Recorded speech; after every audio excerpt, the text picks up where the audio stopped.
I sat on the back porch and watched the sun set over the western Catskills.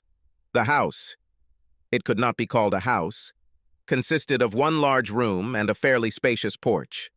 This room contained a small kitchen and stairs to the attic bedroom, and in the far corner there was a small bathroom with a shower. This part of the Catskills is largely undeveloped. There is no industry, farming is almost impossible, and there is nothing to mine. All tourist places are located in the south and east. This is a good place to go if you want to be alone and close to nature. "Ein cent for your thoughts," she says. "Save your money, I don't have any," I answer. This is Annette Malene Grafine von Carbroith. I met her in Montreux on Lake Geneva. She more or less hooked me up. I had lunch at one of the overpriced cafe restaurants that seemed to be all over Switzerland. "Is this chair occupied?" she asked. "No, don't be shy."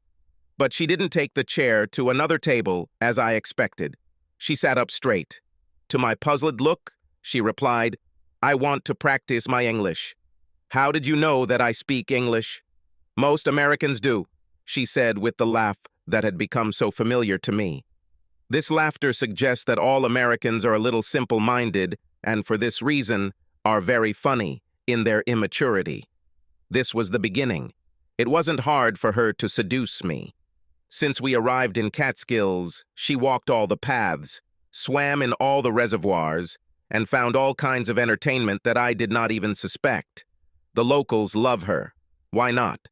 She loves spending my money, and she's beautiful. I wouldn't call her sexy. She is tall, 180 centimeters, and thin. She has a beautiful oval face, a head of blonde hair, and clear blue eyes. She has a flat chest like a boy, a petite waist, and a cute little ass. Boy-girls in Bangkok have more feminine curves than Annette, but her smile is to die for. I could easily love her if it weren't for her baggage. Annette is 30 years old, married, and has 3 children. All the children are girls and go to school. The Count, well, that's just a count, usually goes on a business trip with one of his mistresses. Annette plays while he's away and is the author of many travel books, but she tells me it's all business when they're at home together. Apparently, a lot of effort goes into being a German aristocrat. It was a quasi-arranged marriage, although she tells me they love each other very much. After 6 weeks of living together, I realized that her idea of love and mine had little in common. "You left your wife after 19 years of marriage because she only took one lover?" she asked, shocked by my shocking behavior. "I didn't love her," she burst out laughing. "You've been married too long to use that excuse." "It's not just that. You're mostly lying to yourself. Your anger is not enough to cover the pain you have caused. It's hard to lose your husband, father, and son. There must be more reasons than you say." "I wasn't going to let them walk over me." "Nonsense. This could lead to separation or divorce, perhaps, but completely breaking up with your entire family over a little sex? No, I think you're one of those hopeless romantics. You are looking for something that you will never find, because it only exists in films and books.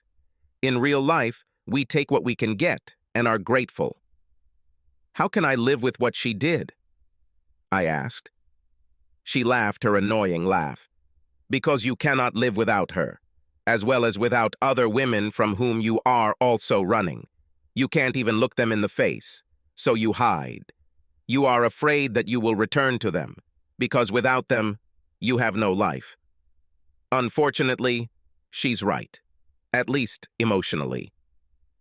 I led a lonely and aimless existence until Annette came along. It's amazing what things you miss. By the way, your daughter laughs. The kiss your wife gives you in the morning. Calling your mom once a week with all the family news, knowing that she calls only to find out how you are doing. It's all a trap. Give in to them, and they will bind you so tightly that you will never be able to free yourself. Annette said it right. I didn't leave. I ran away. I can't go back because I might never want to leave again. "I'm here with you. This is my life," I said. "I'm on vacation now. Soon I will return to life. My real life, and you will be nothing more than a pleasant memory," she said, stroking my face with her hand. I think that tells me what kind of relationship we have. Stop being a spoiled brat. Go back to your wife. You punished her enough for her little sin. We saw everything so differently. I couldn't blame her. We were from different worlds.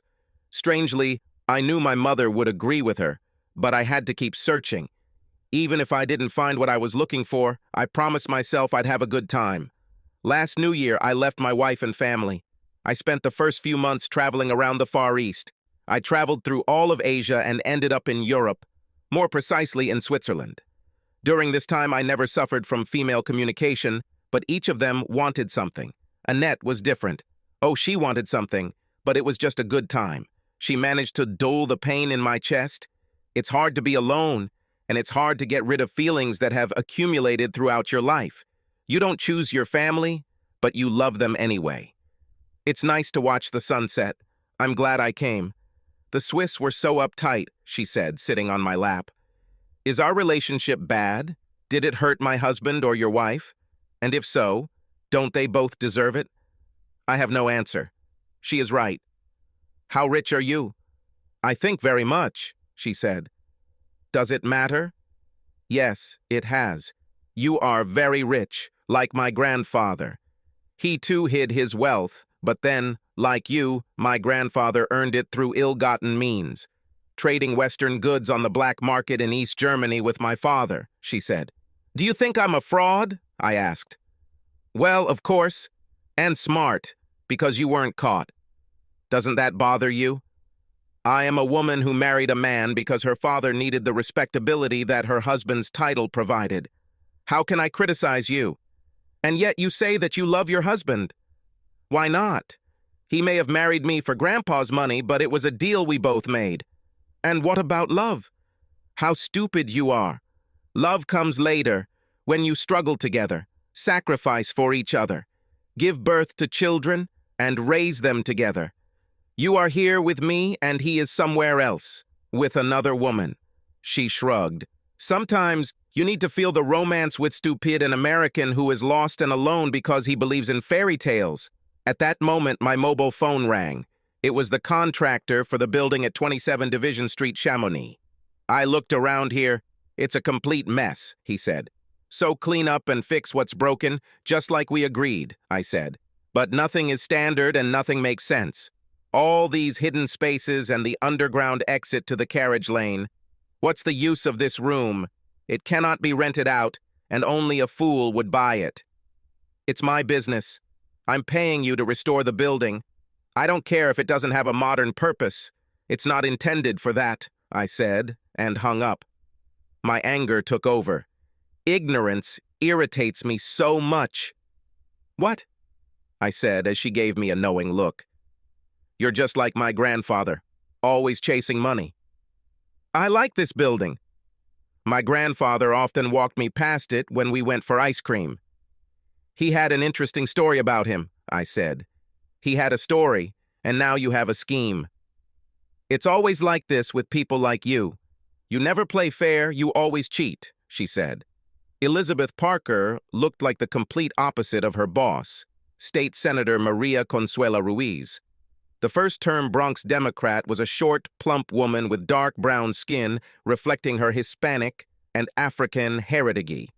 Maria wore short black hair and long dresses, as befits 47-year-old, a respectable Catholic, mother of 3 children. 27-year-old Liz Parker, with a height of 180 centimeters, towered over her boss. The young woman was white, Anglo-Saxon Protestant. On the surface, they were an unlikely team. But according to political bosses, they went together like white rice and beans. Their bodies and backgrounds were different, but they shared common beliefs. As a team, they were one strike for two. Maria was not a beautiful woman by any standards, but she had a personality that could win over the coldest fish and a talent for saying things that others never got away with. For some reason, from Maria's lips, the most cruel insult sounded almost like a compliment. Liz was the complete opposite. She irritated people, especially men, but she had good looks that couldn't be denied. She could easily gain another 5 kilograms and still be considered slim. Maria could lose 15 and still be plump. These women were burning with ambition, and their life experiences complemented each other. Maria grew up in a political club in the Bronx, the daughter of a captain father and a female leader of a Democratic club. At 22, she married, straight out of City College, Salvatore Ruiz, a 40-year-old accomplished businessman. Then she was counting on a quiet life. She gave birth to 2 children before becoming convinced that Sully, as he was called, could never avoid cheating. His infidelity only increased throughout their marriage. Her 3rd pregnancy was an accident, the result of their family's insistence that he be given another chance. Divorced at 30 and technically excommunicated from her church, she was forced to somehow organize her new life. Sally paid Maria alimony in addition to child support. With this money and a scholarship, she received a law degree from Columbia University. Her political resume describes her as a practicing lawyer, but she has never had a law office or paying clients. She worked in family court, as a guardian, and as an assigned attorney. And her election to the state senate was a fluke. It was believed that the former holder of this post was invincible. Maria's main task was only to formally help her achieve appointment as a family court judge. If you don't give me the nod, I'll hold an expensive, time-consuming primary, preliminary voting, election of a single candidate from a political party. Who could have known at the time that a federal prosecutor had already prepared a grand jury indictment against a sitting judge, and the case was a win-win? Therefore, there were no primaries. She had no opponent then, and no opponent in the general election. Maria came to Albany, a shrewd and capable politician in need of the skills needed to be a good legislator. Liz, on the other hand, served in the state senate as assistant majority whip throughout her years at Russell Sage College. While attending law school, she continued to work full-time. After graduating, she made one wrong move when she took a job in the state attorney by general's office. She left after 6 months to work for a senior Republican lawmaker. Liz met Maria by chance in the legislative cafeteria. They literally ran into each other. When they had cleared their salad plates, Maria invited the young woman to have dinner with her. 45 minutes later, a coalition was born. Liz became senior aide to Senator Ruiz. "What do you have for me?" Maria asked Liz. "Well, David P. Landon, Jr., Liz answered. "And who is he?" "I think he's the key to Stuyvesant, Leltede," Liz said, grinning like the cat that swallowed the canary. Maria had to smile despite herself. When she grew up in the Bronx, the area was largely a slum. A man named Robert Moses used a tool known as the eminent domain to cut the Bronx into pieces between state highways. Entire areas were destroyed. Those that remained were separated by roads without crossing.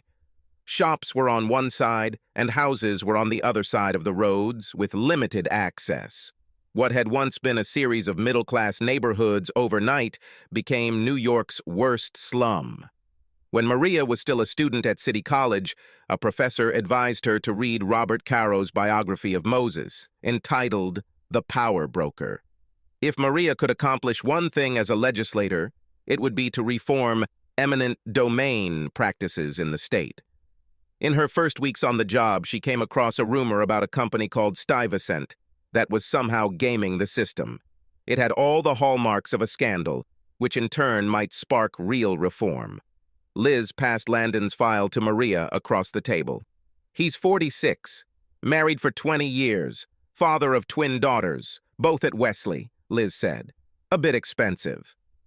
The wife comes from money. He appears to have a small eminent domain practice in a small firm, but in cases where Stuyvesant Limited took advantage of foreclosures, he was the lead attorney for the landowners in at least 90% of the cases." "Could this be a coincidence?" asked Maria. "More like a coincidence, and if you look at all the Stuyvesant purchase and sale agreements, you will see that not a single lawyer representing Stuyvesant ever appears. All signatures are provided by a Wyoming agent. How could they act without a New York lawyer? So we think lawyer Landon is connected to Stuyvesant? They somehow get advance notice and then buy nearby properties. While the proceedings drag on, Landon is aware of everything that is happening. They can't lose." "You think this Landon guy will talk?" asked Maria. "Why not? He's a lawyer. If we call him before the committee, he knows that we will give him immunity. Then he will be forced to speak or go to jail. He will gain nothing by shielding his accomplices. But he might have problems with the United States Attorney, Maria said. That means he will serve several years in a maximum security prison in the Federal Club. He deserved it. Doris Landon hugged her lover.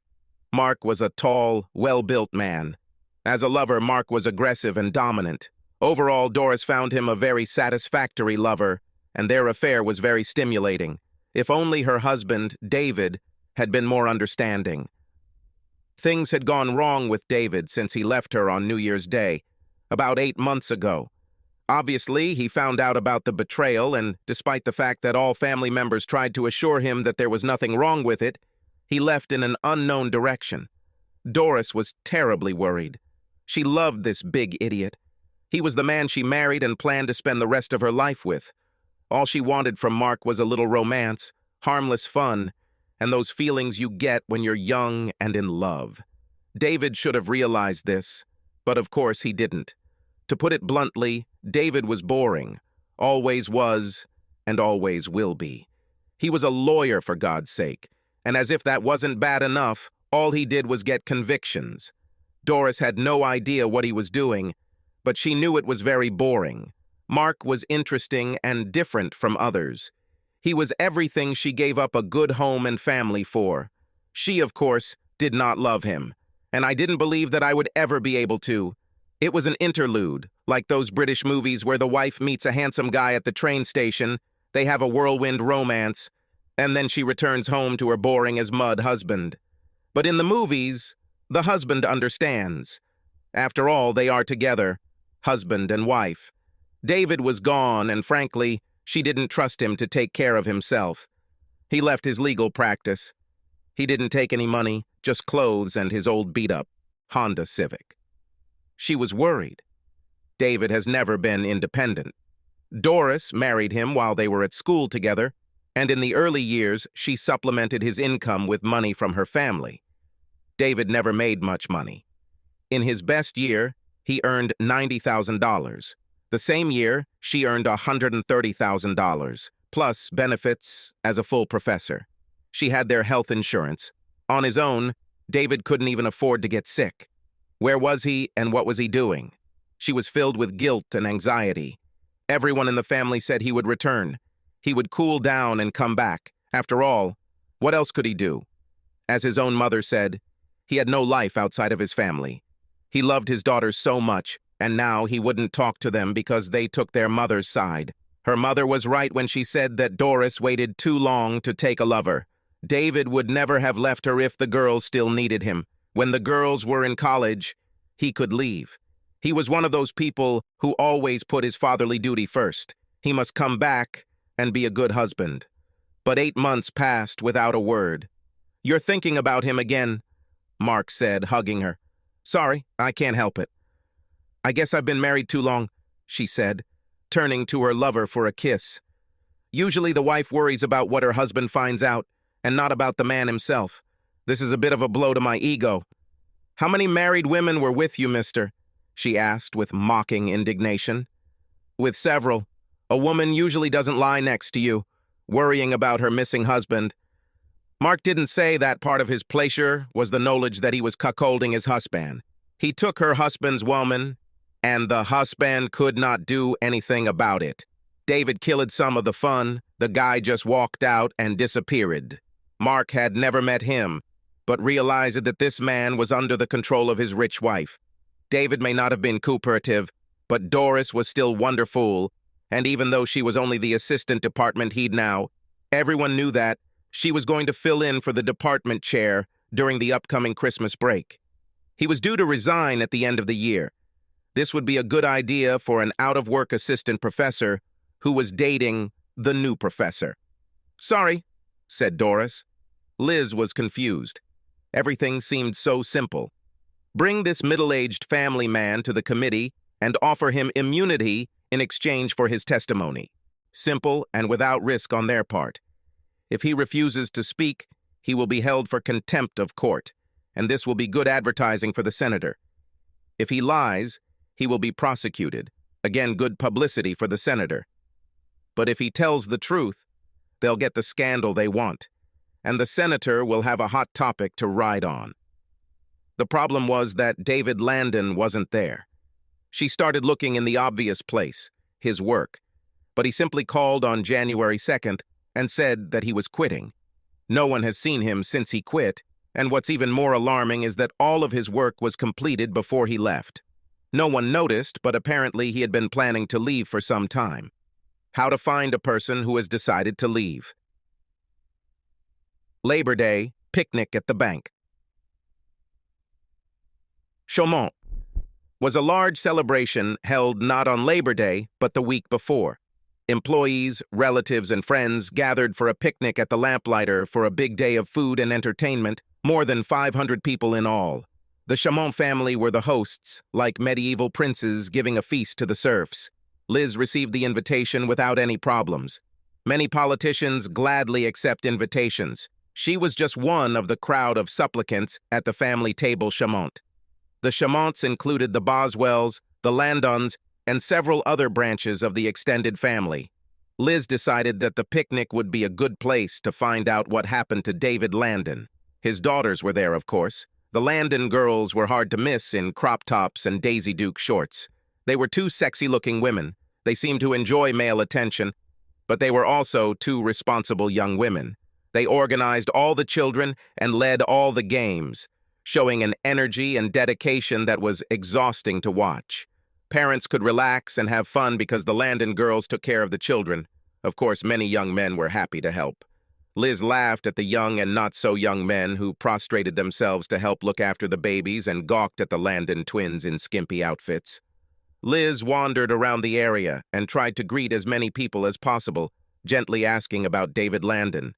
The official version was that he went on a business trip, but no one knew where exactly. There were rumors that he was having a midlife crisis and his family sent him to treatment.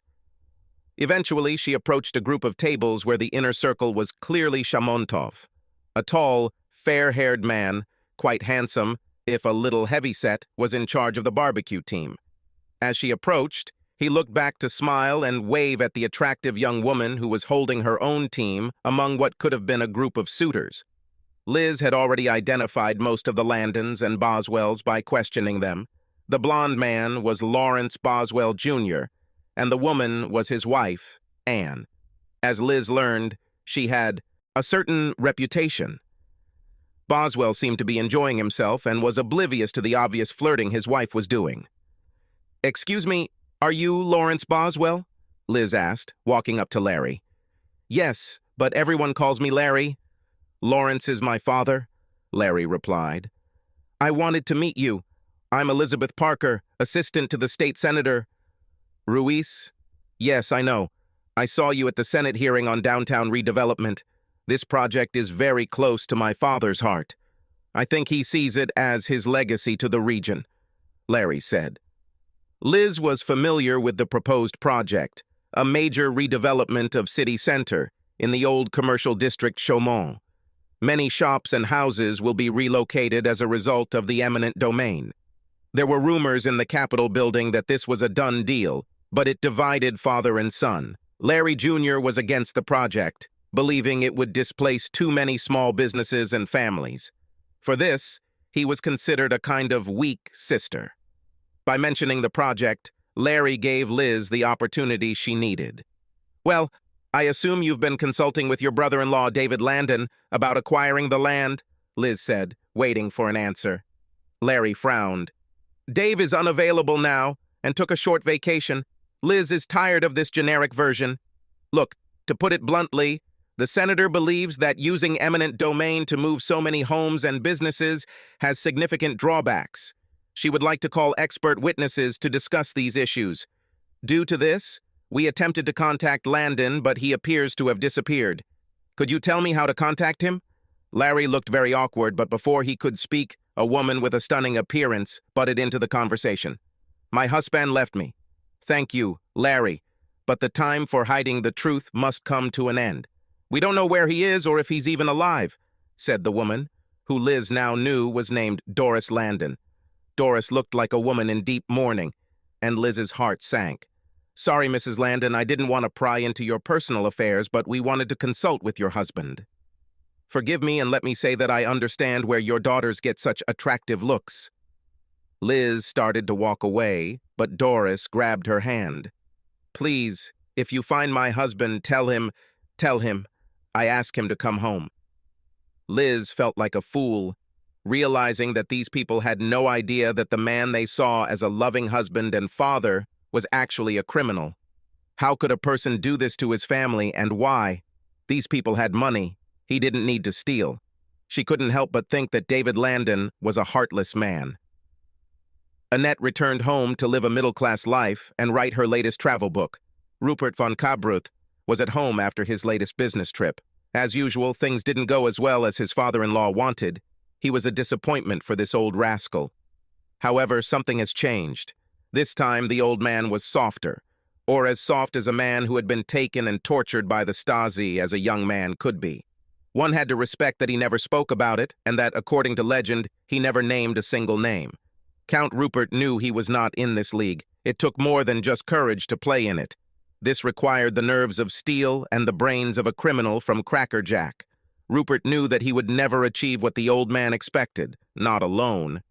He felt that something was wrong with his wife. He cared about Annette. They were distant relatives and it was an arranged marriage, but he wouldn't have married her if he didn't like her. And he believed that her affection for him was sincere and deep. "What is the problem?" "You haven't been yourself since you came back from America," he said, looking at her across the kitchen table. "Nothing special, except that you've ever wondered what it would be like to find love? I mean, like in novels." Rupert studiously refused to laugh. "I think you let your Native American self get to you," he said. They did not hide their romances from each other. They hid them from prying eyes. But when they married, they promised each other to be honest and remain friends no matter what. Rupert was a real aristocrat, but the title did not bring money. Annette's grandfather had money, but her father was an unnamed East German. It was not a love couple, but rather similar. So far, they had kept their promises to each other, but Rupert hated that she slept with other men. It was selfish, he knew, because he loved women and wasn't going to limit himself to just one.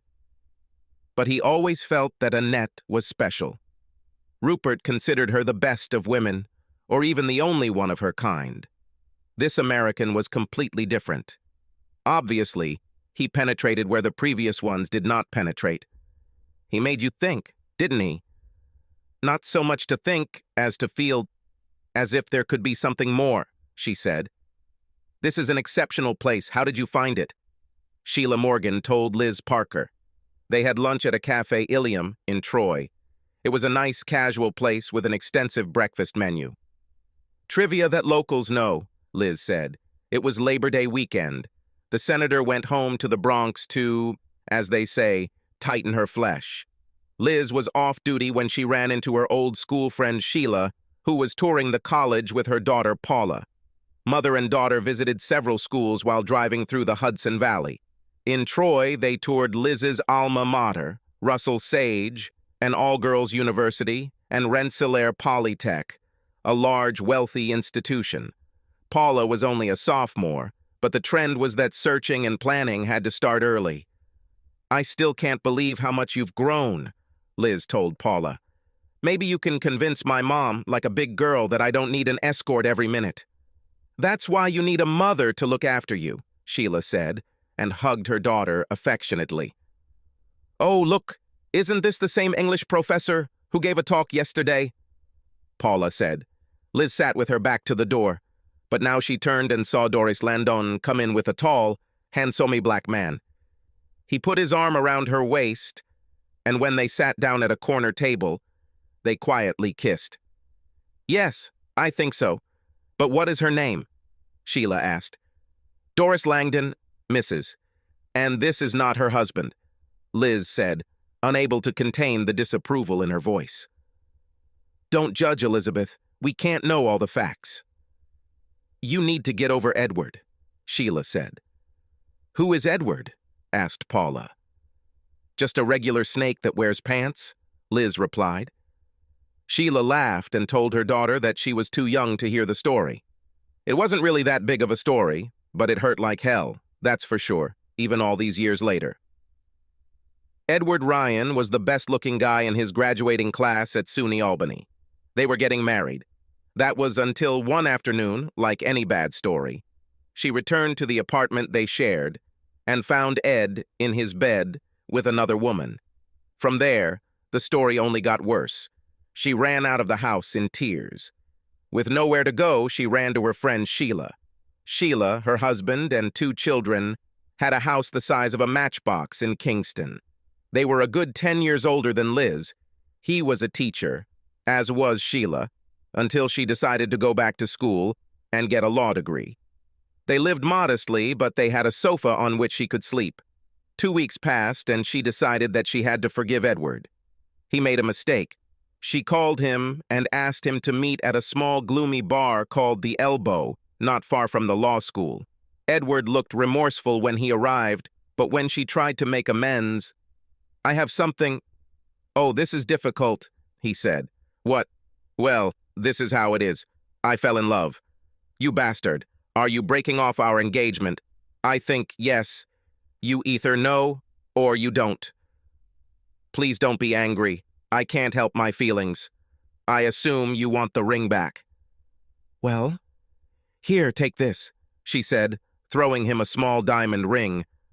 "I'll come by at the weekend to pick up my things. Don't worry. Nancy and I are leaving for California next week." "What about training?" "I'm leaving. This is no longer what I want. I co-signed your student loans. If you drop out, they will be due. How are you going to pay them?" "No way. We are going to live without a livelihood. Nancy says you won't know what life is until you go back to the basics." "Listen, idiot. If you don't, you will pay these loans. They will look for me. I cannot help you. It's time for me to go," he said, and left her. After this, legal studies became a complete struggle. She ended up deeply in debt, even though she worked full-time throughout her studies. She was still trying to get out, but she had learned her lesson. Most men are bitches. "It sounds like a very hot relationship," Sheila said, referring to Mrs. Landon and her lover. "I wonder how long this has been going on," Liz said. "I would guess that it was a long time ago. They don't act like it's something new." "Her husband left her," Liz said. "Well, it looks like they replaced him," Sheila said. "But she says she wants her husband back." "It may well be. I don't see this relationship working," Sheila reflected. "Maybe she wants both," Paula grinned. "Be careful, young lady. All you're doing is pushing me towards an all-girls university," Sheila said, but it was clear she was serious. Ultimately, Liz may have to reconsider the whole David Landon thing. Agnes Landon was at the end of a hard day. As the medical center's chief nurse, her job became largely administrative. But in these times of tight budgets and endless bureaucracy, her job wasn't easy. However, she was troubled by anxiety and anger at her son, David Landon Jr. She has always been very close to her son. He was always the best of the boys. Honest, loyal, and loving are just some of his positive qualities. He also had his bad sides. He was stubborn and a little lazy. But what bothered his mother most of all was the almost profound sadness he showed. As a child, he was very quiet for days on end and did not smile. A good day for her was one when she could make him smile and maybe hear him laugh. Such days were very rare and very far from each other. Doris Boswell was a dream come true. She had brains, looks, and money. More importantly, she was the type of person who always smiled and tried to make everyone else smile too. When he was with Doris, his mother knew that David Jr. was happy too. The icing on the cake was that Doris's mother was Margaret Boswell, who was Agnes's best friend. As children, Angie and Meg made a sacred vow to be friends forever. Both families were delighted that the children had found each other. However, Agnes always knew that it was Doris who married David.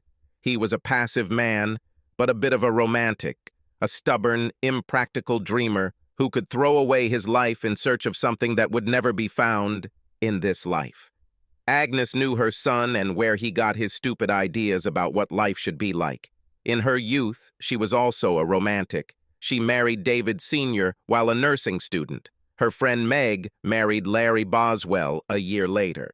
David and Larry met Angie and Meg on a double date arranged by friends. They wooed a rich girl from Chaumont, Meg, to an equally wealthy guy from Boswell, Larry. Both girls believed in love at first sight, and their romantic beliefs lasted only a few years until marriage. The honeymoons ended when the women found out that their husbands were cheaters. Dave and Larry became good friends through the friendship of their wives. It is quite natural that they made several joint men's trips. When Meg came to Agnes with evidence that the only fishing that had taken place was that of a female party, poor Angie was devastated. Meg was Chaumont, and there was a lot of money and prestige at stake. Also, as a good Catholic, divorce was not an option one chose if it could be avoided. Angie's situation was much worse. She was never as sophisticated as Meg. Little David was 1 year old and had just found out she was pregnant again when Meg broke the news of David Sr.'s infidelity. From her own point of view, Angie had no choice but to stay in the marriage. Staying is what you did for the sake of the children. At that time, there was only little Dave, who became the center of his mother's life. After all, David Sr. was not a bad man. He was, most of the time, a loving husband and a good father. He was just a little mistaken. Angie would have survived it, but the romance died, replaced by bitterness and resentment. Dr. Superman Putra was tall for an Indonesian, had recently worked at the hospital, and appeared to be unattached. Like most doctors who flirt with nurses, he wasn't looking for a serious relationship, just having a little fun. Angie was working as a surgical nurse at the time, working hard to supplement the family budget and trying to cope with her husband's infidelity. Dr. Soup, as the nurses called him, was attentive and generous to the tall, blonde nurse with a very American figure. If things had been different at home, Angie would not have succumbed to his advances. But she needed help in the form of a man's shoulder to cry on. She needed to feel wanted. She needed to regain her self-respect. When everything worked out for the Landon and Boswell couples, an agreement was reached in which the spouses played within the limits of what was permitted. Over time, the situation changed, and wives began to play more than husbands. Perhaps women had more opportunities. It seemed that it was more acceptable for ladies to have discreet romantic relationships than for two married men to chase every skirt. Eventually, the decline of aging male libido caught up with the husbands. These were not the marriages that Agnes and Margaret dreamed of as children, but dreams are one thing, and reality is another. Agnes made a compromise so that the son she loved dearly would grow up in a good home and have a good life with a loving wife. Everything was fine until the holidays came last year. Doris was a young woman, only 38 years old. She was at that dangerous age when women begin to doubt their own attractiveness to the opposite sex.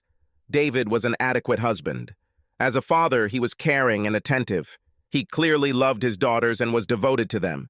He helped and supported his wife in her career and, unlike most men, did not reproach the woman for her greater success.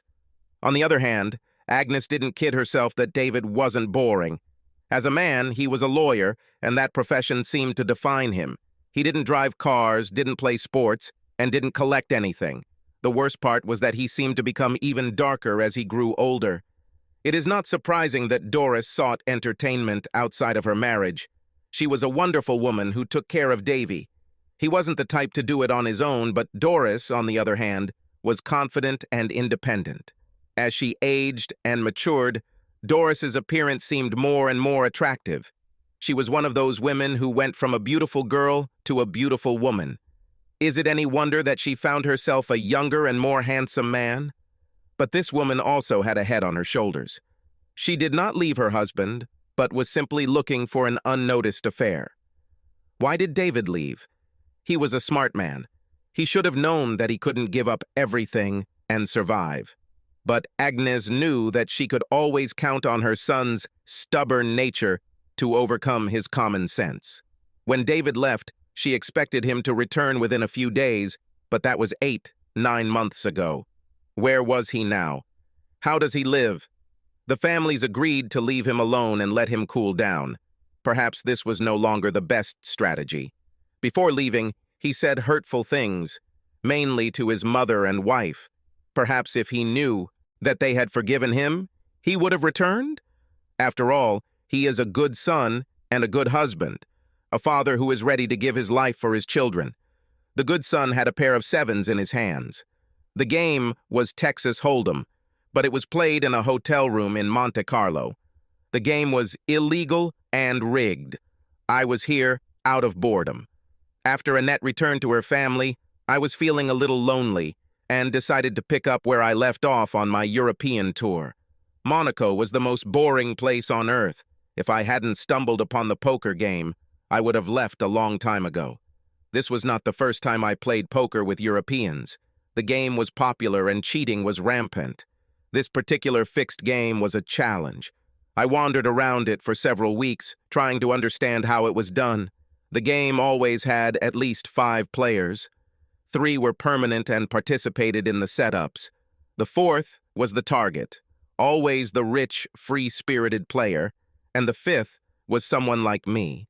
A conservative player included to make the game look good. A 6th or 7th player could have been added, but it was not necessary.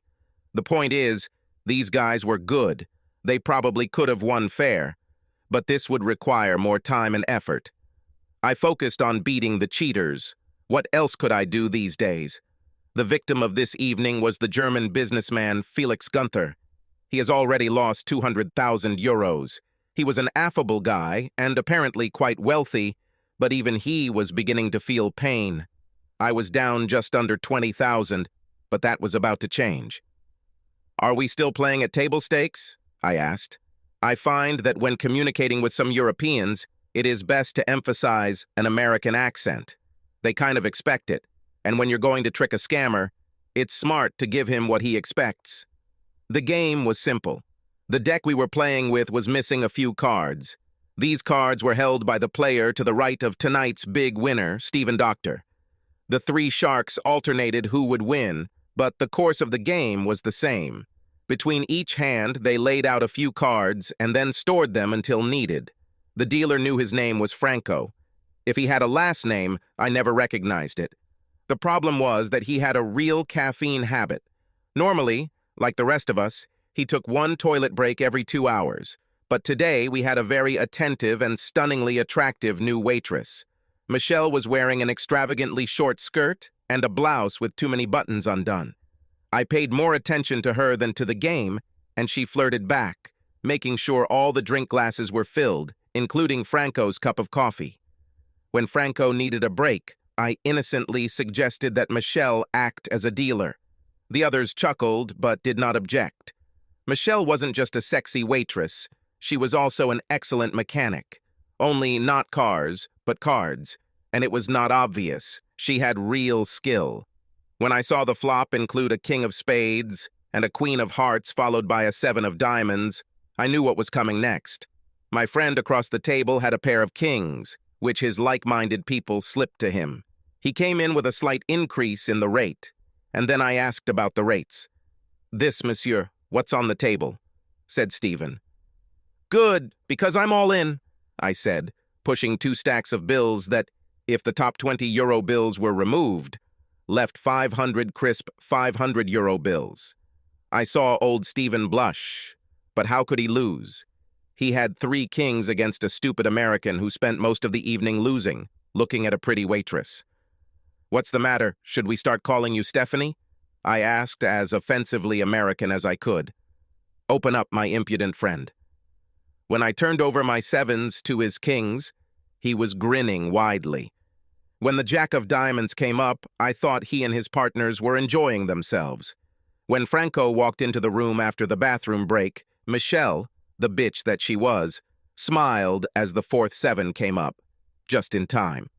"Oh, sorry, monsieur," she said, as if showing sincere distress.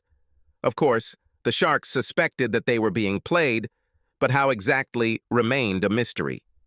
"Well, my American friend," Gunther told me in the bar after the game ended, it was almost worth my 200,000 to see the look on Stephen's face. Then he added, You are a very lucky person. No, and here's your money back, I said. But I can't agree with this. You won them. No, I cheated, like the others. The only honest person in the game was you. At that moment, Michelle appeared in a black dress that was so tight that it could be drawn on. I handed her a wad of euros that could strangle a goat. Mercy, anytime you need a mechanic, she said and walked away. Gunther could hardly contain himself. But why, my friend? He asked. Actually, I have nothing else to do, I said. Gut, then you will go home with me and meet my family. They must return from my relatives. I can promise you the best schnitzel in Germany, he said. That's how I ended up in Stuttgart. Ollie Blackstone was a retired NYPD detective who just couldn't sit at home. They said he could find anyone. He did not always do this through legal means. Sorry, Maria, bad luck. I traced it to Catskills, but when I arrived, he was no longer there. Senator Ruiz knew Ollie since childhood. The short, fat black man who everyone underestimated was her old friend. It was he who got information about her ex and helped her get compensation, thanks to which she was able to enroll in law school. It's not your fault, Ollie, but you have absolutely no idea where he went.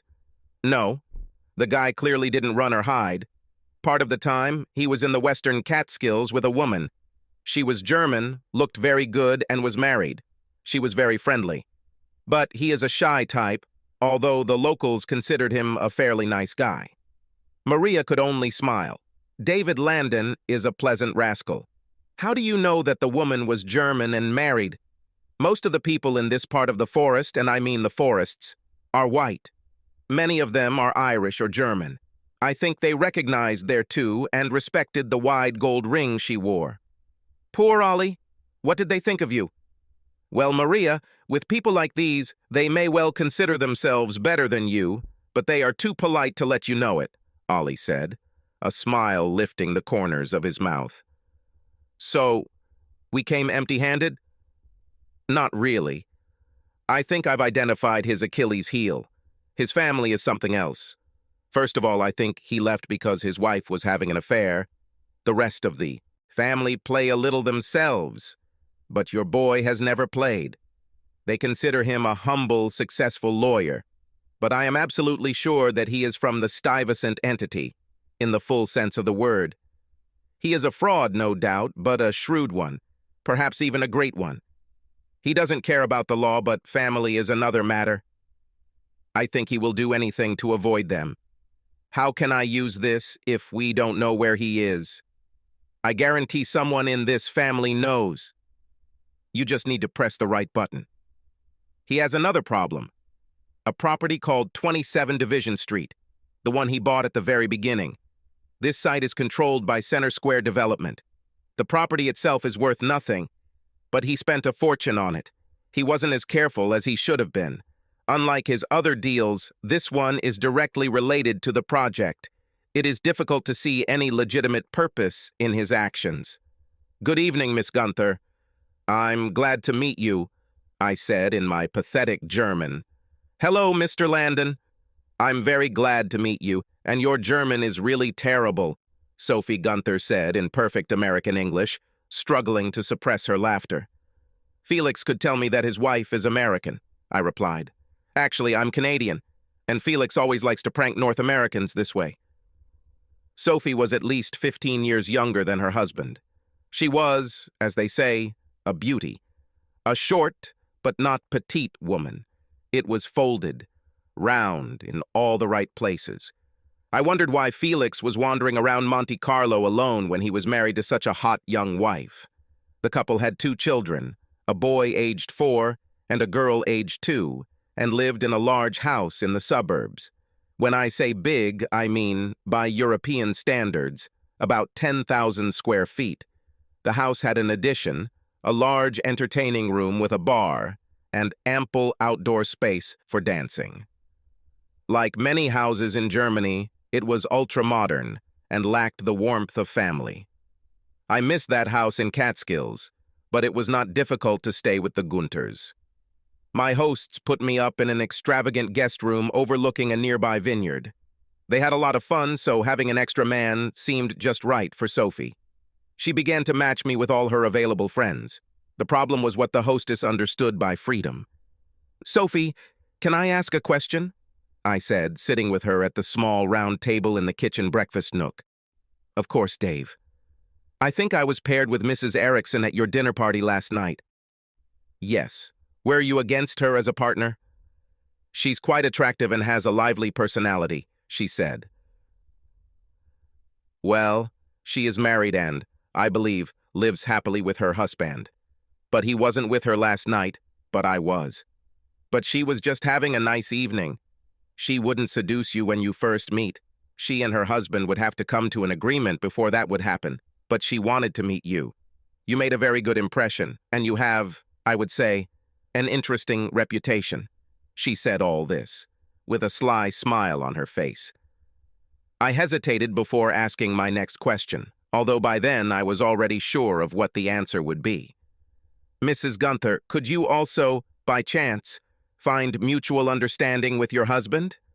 "Why, Mr. Landon, what could have given you this impression?" she said, her smile widening and a blush coloring her cheeks. At that moment, she was so clearly tugging at my chain that I had to laugh. "So still?"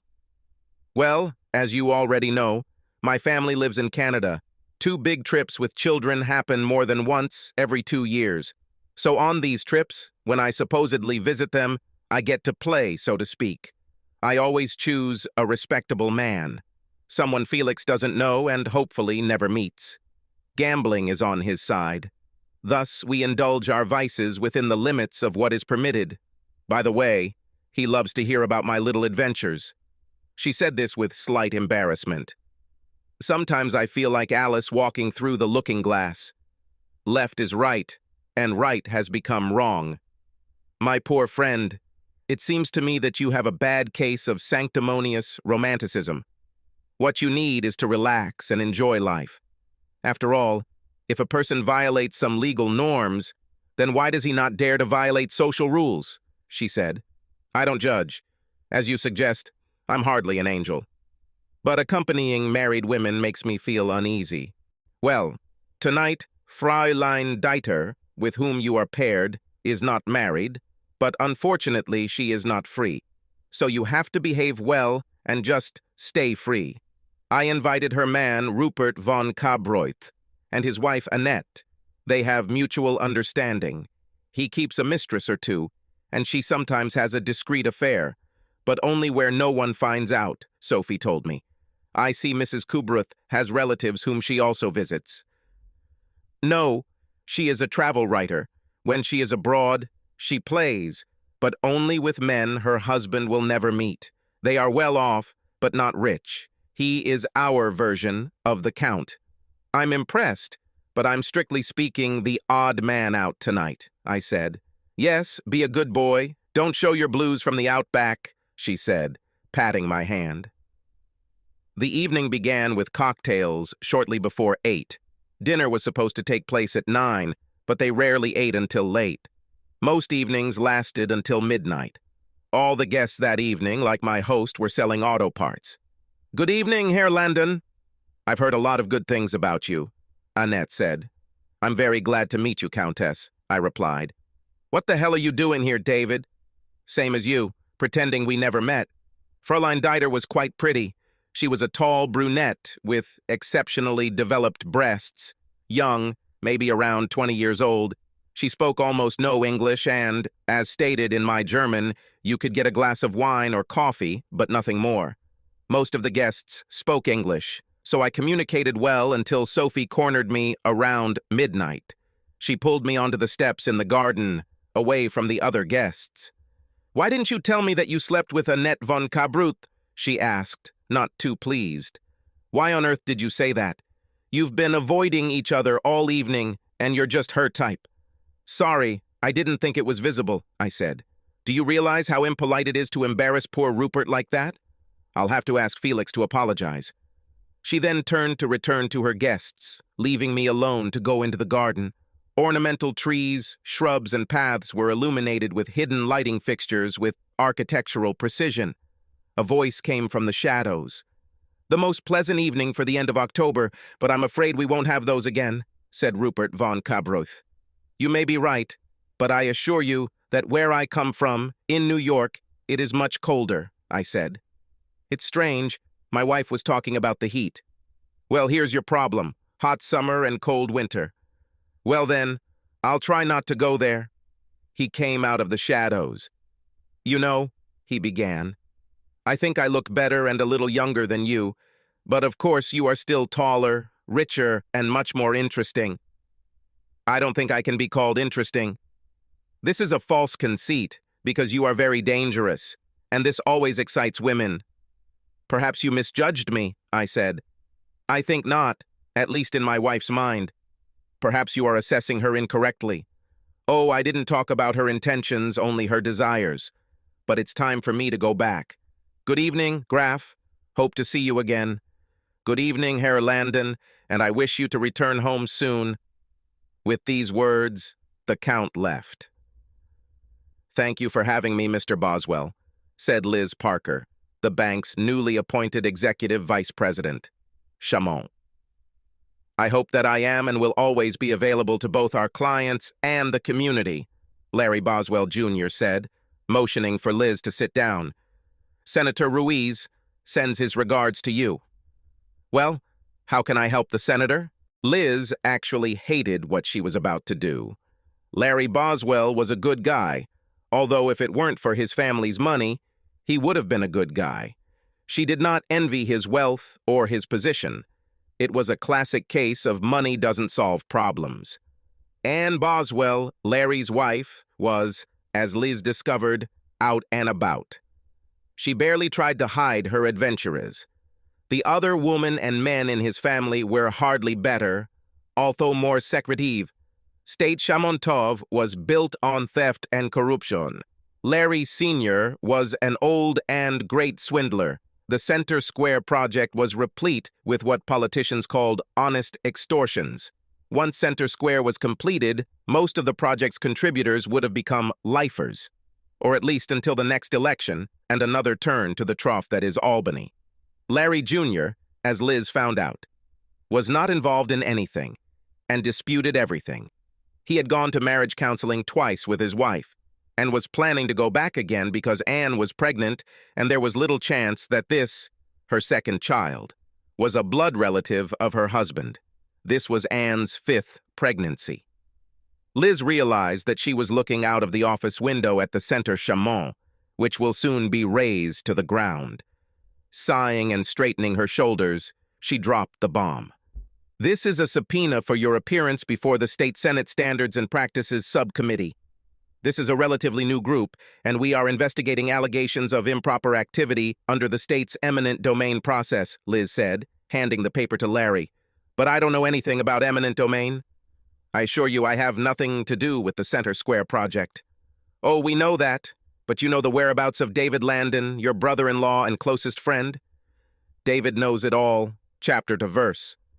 He's a true expert on corruption related to eminent domain, and we have him at gunpoint, she said, pulling out a large document from her briefcase. Liz smiled as she handed Larry a photocopy of the deed to 27 Division Street. The ancient building was in complete disrepair and needed demolition. Stuyvesant, Ltd., kept it for 3 years, and then in the last year completely restored it to its 1857 condition. Long before the Central Plaza was announced, and before anyone but a select few insiders knew about it, Stuyvesant was the owner. The piece of land described in the agreement was critical to the project. The only thing Liz and the senator couldn't figure out was how Landon was going to make a profit. He paid $5,000 for the building, which was all it was worth. The property taxes that were due when Stuyvesant bought it were over $90,000. Landon paid those taxes and saved the building from demolition, and then invested heavily in restoring the building to its archaic condition. When the building is taken away by right of exclusive ownership, which is what will happen, he, at best, will get $5,000 back. Landon will lose all taxes paid and all costs of repairing and restoring the building. It seemed like a stupid move, but Landon was far from stupid. Ollie used some contacts to try to find Landon in Europe where they thought he should be. Surprisingly, some Interpol employees have heard of the lawyer. In modern times, he was a card sharper, known to participate in fraudulent games, although the details were vague and his whereabouts unknown. But he's a gambler and a sharpie, said the interlocutors. Look, Dave is not what you think. He has had problems in his marriage and is a hopeless romantic. He couldn't face the truth and ran away. Mr. Boswell, the document you are holding shows that Dave purchased a key property in his corporate name long before the development became public knowledge. As Liz spoke, Larry looked down and saw the names on the document. He threw it like it was on fire. Then he stood up abruptly and turned his back to her to look out the window. His head hung down and he muttered, "Stuyvesant." "Does this name mean something to you?" she asked. Still looking out the window, he said, "I take it you've never heard of Peter Stuyvesant." "Colonial governor of New York?" she said. "That's not true. Peter Stuyvesant was the last Dutch governor of New Amsterdam. He was forced to surrender the colony to the British, and it became New York. He made the best possible deal for the inhabitants of the colony with the new sovereign. People retained their religion and their betrayal." Looks like I still don't understand. It's a joke turned inside out, just Dave's style. The sovereign state of New York is taking the people's property, and he and Stuyvesant are fighting back. So you believe me now?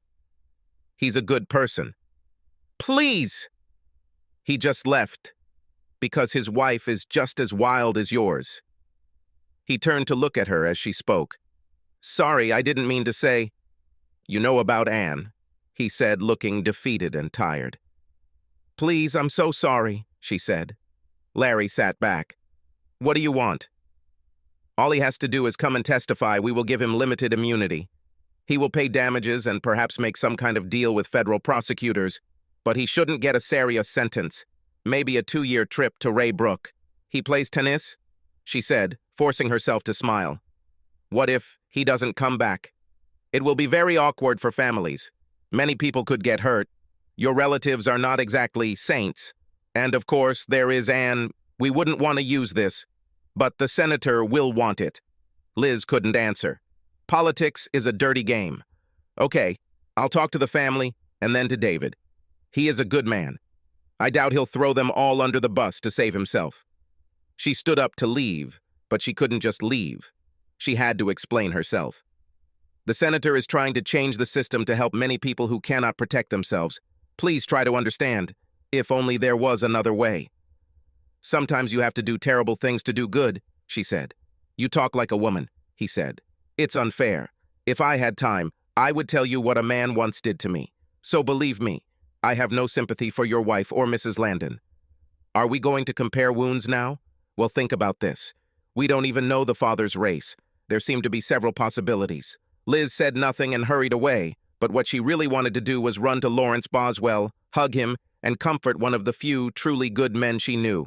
They gathered in Agnes Langdon's kitchen, a large farmhouse-style room that Agnes had recently remodeled. They lined one side of a long table, in the style of Shaker reproductions. Agnes was in the center, Doris Landon to the right, Larry's mom, Margaret, to her left, and the twins brought up the rear of the group. Larry didn't invite the men. They have no power in this matter, he thought, and will only confuse all matters. "I have to tell you something," he began. "Does this concern David?" asked Doris. Larry felt her pain. He knew she was suffering, and not for the first time, he wondered how his sister could bear the pain her actions caused. "Yes. Today a woman named Elizabeth Parker came to see me. She is Senator Ruiz's assistant. They're looking for David," Larry said. "Did you tell her that we did too?" asked Agnes. "No, because I know where Dave is. I didn't tell you because I wanted to keep in touch with him, and if I betrayed his trust, he would have cut me off too." "You could have at least told us how he's doing," Larry's mom said. "No, he was right. It's more important that someone knows in case David needs something," Doris said. "Okay, what is the problem, and what does this senator want?" asked Agnes. "Well, David has been speculating with confiscated properties, and I'm afraid it's time to pay up." "What does it mean?" asked Agnes. Larry explained. I checked out this Stuyvesant company this afternoon. Her land purchase seemed suspicious. But why did suspicion fall on David? Asked Doris. Because he left here with nothing and doesn't seem to need the money. Add to that the obvious pun in the company's name, and it brings to mind David and some less than noble deeds. I don't believe my son could do anything wrong, Agnes said. I'm not accusing him of wrongdoing, but you have to admit that the circumstances are suspicious. We need to talk to him, Doris said. I'll call him as soon as we're done, Larry said. I need to talk to my son, Agnes demanded. He won't want to talk to you directly, and if we try, he'll cut me off too. At least if I do the talking, we'll know where he is and that he's okay, Larry said. He tried to convince these dominant women that the man they had always forced to do what they wanted would no longer listen to them. Can you at least tell him that I love him? Asked Doris. Yes, and tell him that we miss him and that he should come home, echoed the twins. Look, I told him this from the very beginning, but the question now is these accusations. If he returns home, he could go to jail. He's a lawyer, he knows that. So what should I ask him to do? Said Larry. Tell him that I will support him no matter what. If he doesn't come home to help us get through this, I'll understand. But if he comes, I will never leave him, no matter what he does or what happens, Doris said, trying not to break down.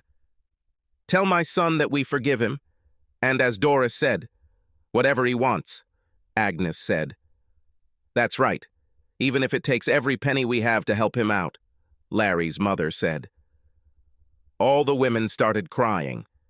Larry realized what he had to do, and it was a lie because he knew what Dave wanted, and it was an apology. He wanted them to ask for his forgiveness and promise to leave him alone.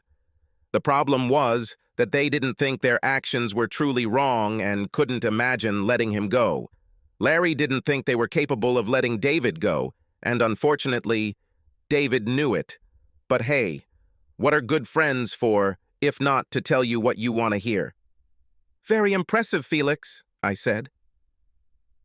We walked through the Stuttgart factory motor vehicle parts. My friend and host for the last 6 weeks, Felix, was the president and major shareholder of an auto parts manufacturer. I was hoping you'd be impressed, Felix said. What can I say about this? It's so efficient and clean here. I didn't expect that the factory could be so clean. What did you expect, grease everywhere? He said, patting me on the back. My instinct told me that the invitation to the plant had a specific purpose. Call it being a lawyer for too long, but Felix wanted something. He and his wife, Sophia, were always cheerful, but the last few weeks I felt like I was being viewed as a potential bride. At one dinner after another, the same group of auto parts manufacturers attended.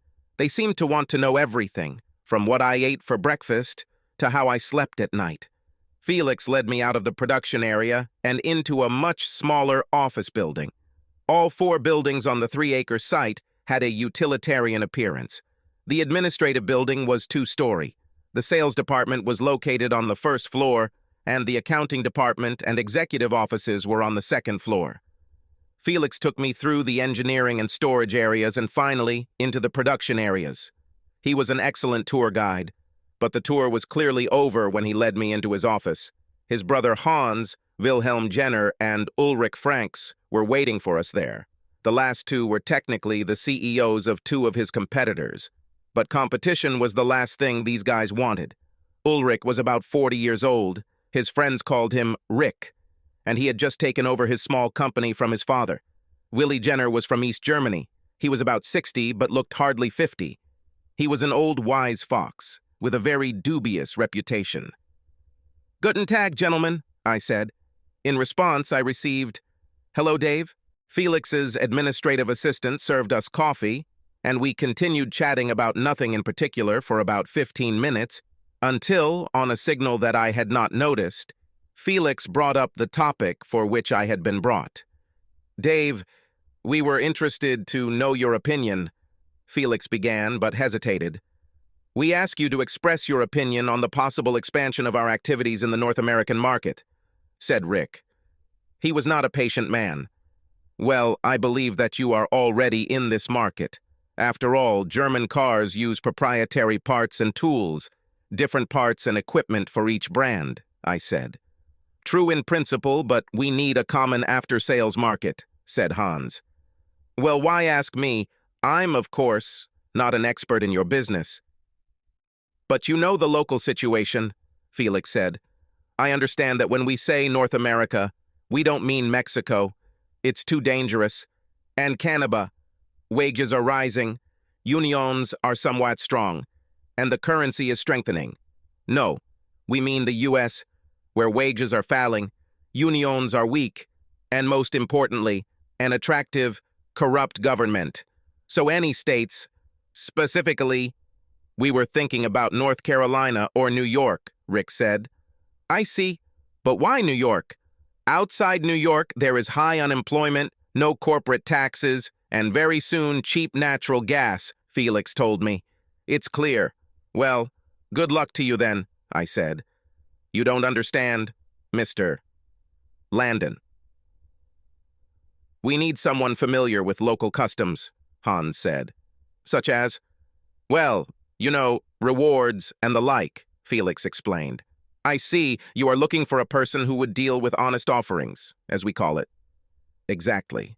We're looking for a middleman of sorts, Rick said. We consider you a suitable candidate, Felix said. Why? Well, your experience, said Felix. Felix, are you saying that I am a swindler and a swindler? I asked. Yes, that's why we need you, said Vil, speaking for the first time. To put our cards on the table, we need someone who gets their hands dirty and knows the system. But someone we trust. We trust David Landon. It might be better not to play poker with him, but he won't cheat his friends. Well, thank you, gentlemen, for your high opinion of me, but for some reason it seems to me that this is not the whole group. It is obvious that we are a delegation to determine interests and to, well, determine the scope of any problems, Felix said. Issue? We're looking into your possible legal difficulties, Rick said. The night before, my brother-in-law called it and said that the legislative committee was hunting me. Some state senator threatened to make the family hostage if I showed up. Let me assure you, gentlemen, that I will handle any legal difficulties that arise. However, I still have a few family issues to resolve. Women can make a man wish he was in jail. My last remark was met with appropriate good humor, after which they turned the matter over to Wilhelm for him to make the actual proposal. It wasn't a bad deal. I would still be a crook, but the kind of respectable corporate type that was considered acceptable in American society. I was only 46. I had enough time to start a new life and career, and here they offer me this. Of course, I have to think about your proposal, but I need time to think. I also need to return home to solve my family problems. Of course, we understand, but we need an answer before the new year, Felix said, to general agreement. I will give you my answer before Christmas, I said. Very good, said Will. He was clearly the leader, and I wondered why he chose me. Larry's call the evening before the meeting in Stuttgart shocked me. Larry won't be able to resist. These women will keep screwing him until he gives them everything they want. I didn't believe for a minute that they really repented. However, I knew that they truly loved and cared about me. It would be so easy if I could hate them, but how can I do that? What bothered me most was the fact that they were now seeing the tip of the iceberg of my nefarious deeds. Doris and my mother were especially formidable, and Boswell's mother had a fortune behind her. They would untangle me as easily as the string on a child's kite. I didn't even want to think about how they could use my daughters against me. You will never stop being a father, no matter how hard you try. My first step was leaving Germany. I still had to get home. I booked a plane ticket to Amsterdam. There I made a 2-day layover to organize my response to the good Senator Ruiz. Another woman God has cursed me with. I was beginning to wonder if the divine had a liking for men in general, or if I was a special case. There was a knock on the door while I was waiting for an answer from Albany. She entered immediately without saying a word. She started undressing as if we were an old married couple, and this was our shared hotel room. Can you tell me how you found me, Annette? Sophia's tapping the Gunther family's home phones, as well as their mobile phones. Felix is not allowed to play on the side. She's as jealous as you come promiscuous. But she's right. Like most men in these relationships, he's an easy target. If you don't protect your man, you will lose him. It's clear. She heard me book the tickets and called you. But what did you say to the family? As soon as you left, Rupert left with his new woman. I think you've met her. The children are now at Euro Disney with their grandmother. I was not specifically invited, so I'm here at your disposal. When does your flight leave? The day after tomorrow at 4 a.m., I said. Gut, she said. We made love. Just before the hotel kitchen closed, I ordered food and 2 bottles of white German wine. So why did you cry during almost the entirety of our lovemaking? Because I love you, fucking man, she said. Is this all we can have? Sex? What else could we have? Living together. We are both married. For spouses, traitors. I have children who need me, and Rupert says that you will accept Wilhelm's offer and return to America permanently. So your husband is involved in this? Did he tell you why Wilhelm chose me? They say that you are one of those swindlers who will never betray their friends. Jenner is the same. He's from East Berlin. He left the black market when the wall came down. You are his type of man. Your husband must be too. Doesn't he work for Jenner? Yes. But this is purely a family matter, and my father makes sure that my husband's hands remain clean. Rupert is not as experienced a professional con artist as you are, she said. And your husband, what does he think about my new job? He's afraid that I might leave him for you, so he's glad you're leaving. So you came for the last one?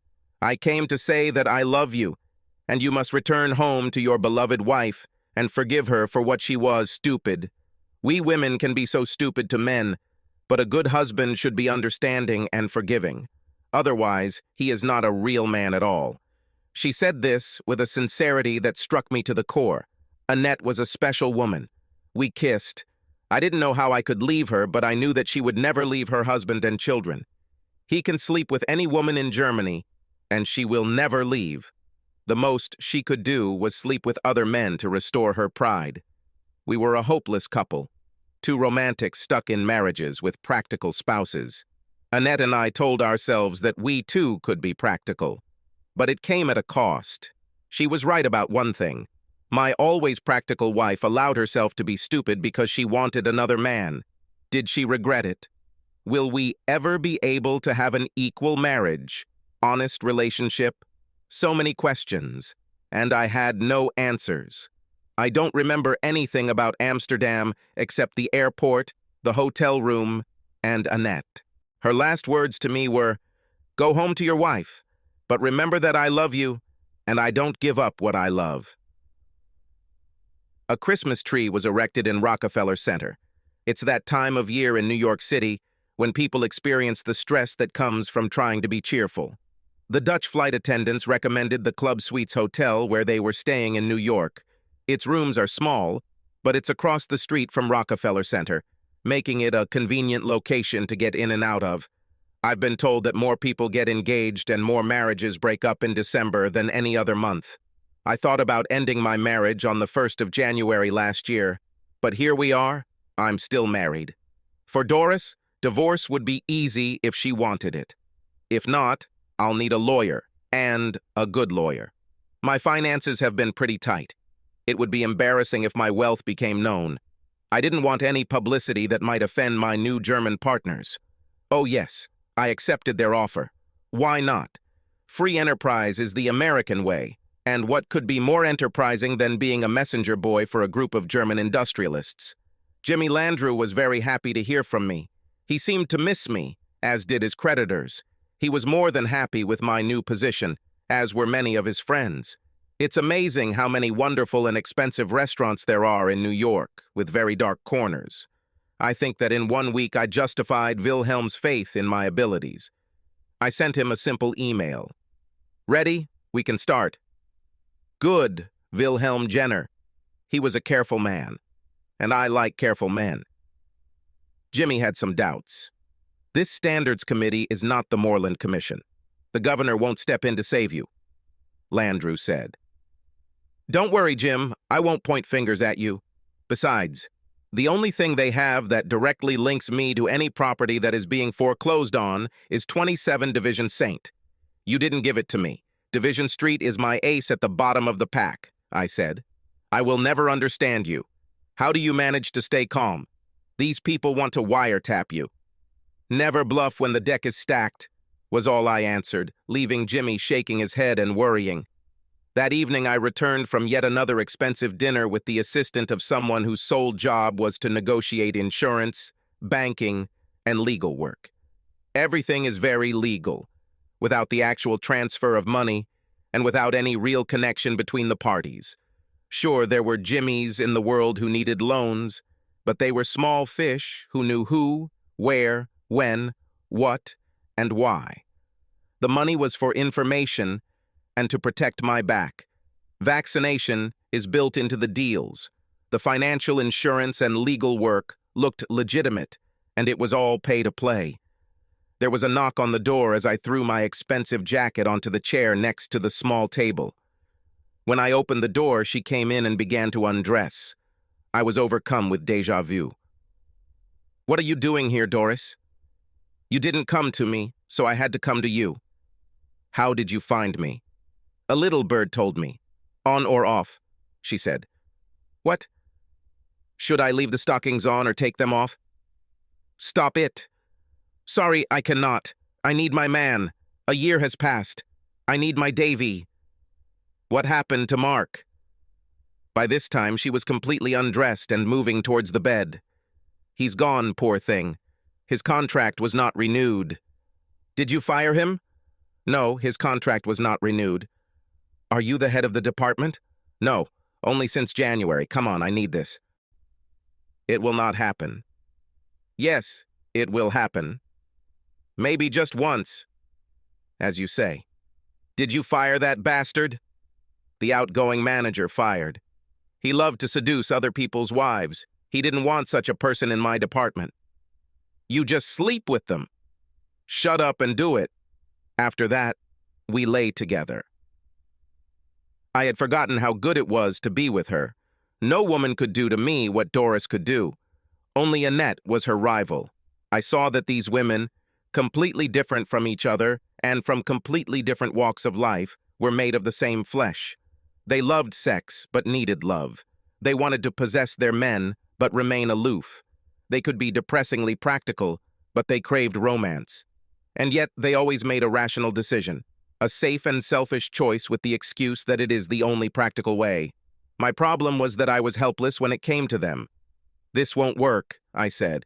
And why? Skinny German bitch is much better? She's not the problem.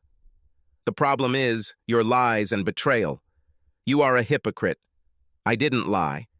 I did everything except not send you a photo. As for lying, you did it throughout our entire 20-year marriage. What a fool I was to believe in this charity with poor innocent Davy. I admit that I may have hidden some things, I said. You are a deceiver and a swindler. Obviously insightful, but that doesn't change anything. I was tormented by guilt when I first heard the truth. I blamed myself. But then, Annette told me the whole truth. You just are who you are. I had no choice. I had to support my family. My family has money. Do you think I wanted them to support us? Ha! Here it is, pride. You are proud of what you did. It's a shame you can't tell people about this. That doesn't justify what you did. No, it justifies. Because at first you were deceived. You hid who you are. I only received part of what I was entitled to. Come home, she said. I promise to be good. No. Yes. Maybe. So why did Annette tell you where to find me? I asked. She said that we should be together, that you love me. Has it ever occurred to you that she has her own selfish reasons for us getting back together? Of course, I'm not stupid. She thinks she can see you on the side. She thinks we will come to some kind of agreement. I'm not interested. Me too. Mark and everything else is behind us. I learned my lesson, she said. Nonsense. You've already made some kind of deal with Annette. Do you really think that I would trade one cheating wife for two cheating wives? For a man who is facing prison, you are a terrible prude, she said. David, why are you smiling? She asked.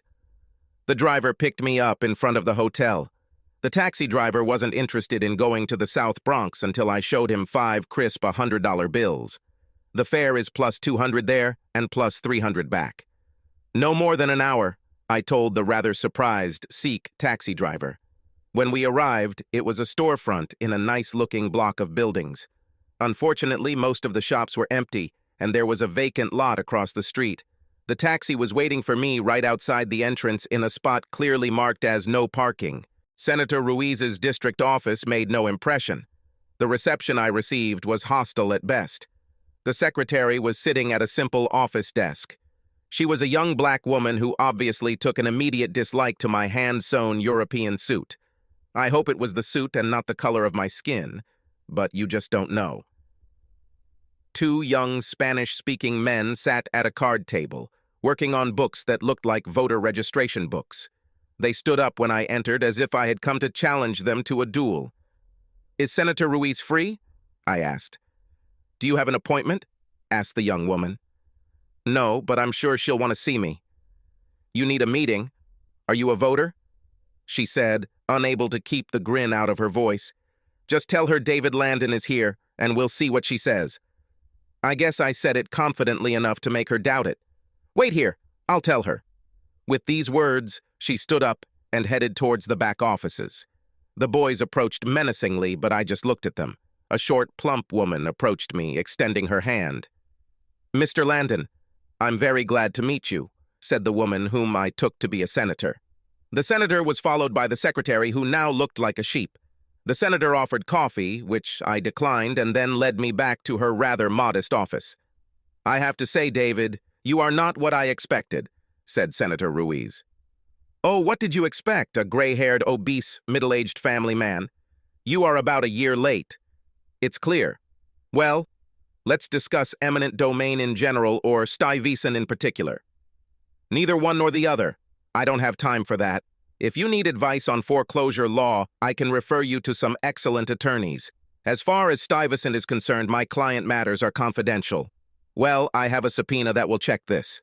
Save your strength. The chairman of your committee canceled your subpoena yesterday. Obviously, this was not news to her, but she did not expect that I would find out about it so soon. You are well informed. You should be aware of my work. And what is your profession? Lawyer. Previously dealt with issues of allocation of land plots, and now with corporate issues. I'm still keeping you on the purchase of 27 Division Street. If we reveal this, it will end up in the Chamon papers. Oh, I expect it. In fact, I'm counting on it. Let me ask, where were you born and raised? Of course here. This is my house, she said, waving her hand towards the window.